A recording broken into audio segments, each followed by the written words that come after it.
Et on va enchaîner avec GBP USD, le câble qui est resté stable avec un gain infime. Oui, alors comme vous pouvez le constater, sur le câble, on a un mouvement vraiment corrélé, donc quasi similaire à l'euro-dollar, et c'est bien normal puisqu'on a une paire qui est très proche, GBP USD versus un euro USD. Alors on a une volatilité un peu plus grande, des bornes un peu différentes évidemment. Au moment où on parle, on est autour des 1,2750, 1,2760, et on pourrait si vous avez bien compris le raisonnement sur l'euro-dollar, eh bien aller plus haut, c'est-à-dire remonter vers les 1,28 et dépasser potentiellement les 1,28 pour aller sur 1,2850 voire 1,29 au plus haut.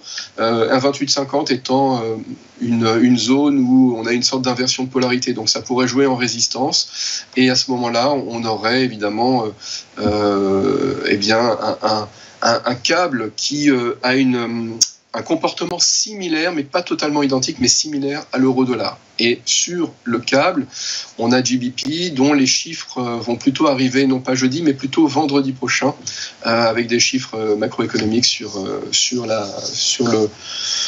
le sterling. Donc, en fonction de ce qui se passera jeudi, évidemment, le câble pourrait bouger un petit peu, mais c'est surtout l'euro-dollar qui bougera. Le câble bougera plutôt vendredi prochain par rapport à ces chiffres. Et comme je vous le disais précédemment, c'est surtout la semaine prochaine, le 18, lors de la décision de la Réserve fédérale, que cette paire va véritablement prendre une direction pour la fin de l'année.